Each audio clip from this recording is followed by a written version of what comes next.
If you've ever listened to U2, Coldplay, or set foot in any contemporary megachurch, you've heard the power of a delay pedal. It's as if the pearly gates have opened themselves. You are overrun with a lush array of echoes, rhythms, and textures. And still, even though this is a sound pretty much all of us are familiar with by now, it remains one of the most puzzling effects known to guitarists. A lot of you fall into that trap, kind of like Smeagol in The Ring.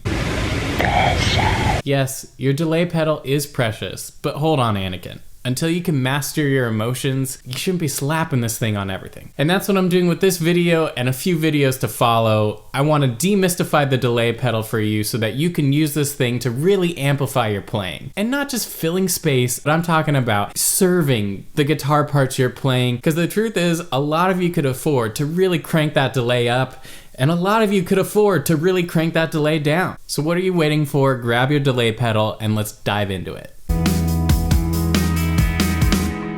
Just in case you're new to this whole delay scene and your music director at church or on your gig told you need to go buy a delay pedal and you're like, I don't even know what that means.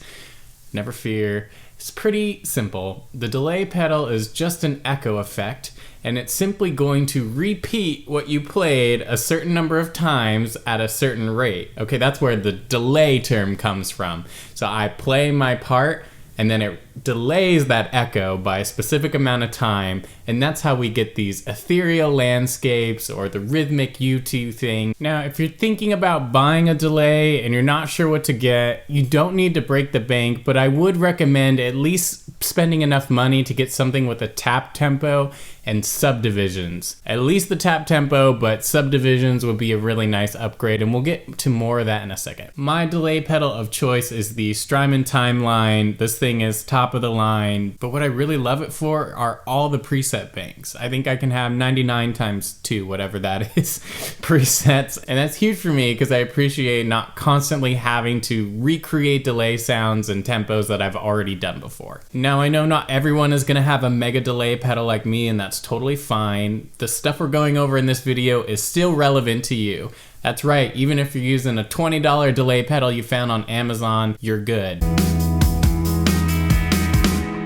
Some delay pedals might have 10 to 30 knobs on them, and other delay pedals may only have 3 or 4.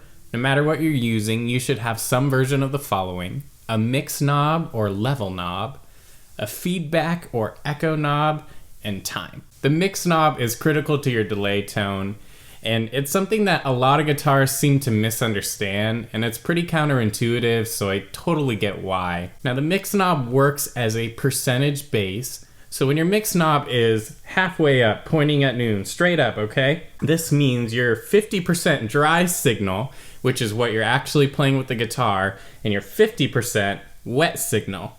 That's the echo of the guitar. When we have our mix knob straight up, that means our echo will be equally as loud as the guitar part we're playing. Sounds like this. Now, as we continue to ratchet up our mix knob past halfway, we're actually making the delay repeats louder than what we're playing on the guitar. I haven't personally had a need for this tone, but it does exist and people do use it. It sounds something like this. As we turn the mix knob down, we're lowering the volume of the repeats relative to what we're playing. Sounds like this. The feedback knob is labeled a lot of different things across all the brands of delay pedals, but essentially, whether it's called feedback, repeats, echoes, whatever it may be, it is literally gonna be the number of times your guitar playing is repeated back to you for each note you play. So when you turn that feedback knob really high, you're gonna hear for each note probably like 25, 30, 50, who knows, infinite repeats. Now this is the area to be careful because I think a lot of guitarists really overdo it with the feedback. We'll get to this later on in the video, but definitely try and find that sweet spot. 25 repeats is almost never a good vibe. You wanna avoid creating delay soup. That spillover where you're really on another chord or another melodic phrase, but you can still hear the repeats from the previous thing you were playing, so don't make delay soup. With everything in music, there is no hard and fast rule. Maybe you're playing ridiculously long sustained notes and all those repeats are really just adding to what's going on. In that case, steer that ship where it needs to go. Remember, with everything guitar pedal wise, use your ears. It's not necessarily about the rules, but it's about hearing and finding that sound you're going for. Finally, we've reached the time knob. While it's last in what we're discussing, it's definitely not necessarily any less important than the other knobs. It's the synergy of all the knobs together that gives you the best tone. Time is exactly what it sounds like. It's the space between what you play and when you're gonna hear the repeat. If you have a more advanced delay pedal or something just a step up that gave you that tap tempo, you probably won't be using time very much. It'll be more advantageous for you to physically tap in with the tempo of the song. That way all your delays are synced up. If your delay pedal is like mine, you may not even use the tap tempo and you'll simply use the time knob to dial in the BPM of what you're playing. However, there is a world where you don't want everything synced, because on old records, they literally had to turn the time knob until it sounded right to their ears. And those can be really musical things. Sometimes out of time repeats just really creates a beautiful pad layer and can add a lot to the signal. For today, don't worry so much about that. You just want the idea of, I turn the time up, it takes longer for the repeat to happen. I turn the time down, the repeat comes sooner. And if you have a tap tempo, you're gonna tap in with the beat of the song, nice and easy. One more bonus knob, or maybe just a feature on your delay pedal. I remember I used to have a DD7 and I don't believe it had a knob, but there was a way to turn the time knob to access this feature, something along those lines. If you have that pedal, help me out because I don't remember. Subdivisions is a huge time saver. What it lets you do is pick the rhythm of the repeat. Rather than having to tap in, let's say we wanted 16th notes, go. I could barely clap that fast. I don't know that I could tap that fast. You tap in at the quarter note tempo and you can turn the knob and select 16ths. My favorite part about this feature isn't necessarily my inability to tap in 16th notes or 8th notes, but it's the dotted 8th. The dotted 8th sound is the delay sound I think most people probably associate with delay pedals in general. Depending on your ability to feel that dotted 8th rhythm, it can be challenging to tap it in or get it just right. If you have dotted 8th, your life is much easier, but if you don't, not impossible. You're just gonna get really good at tempo and tapping in at a dotted 8th speed. Now that we know what each of the knobs does, let's talk about a few common pitfalls as we start dialing in and experimenting with our delay pedal.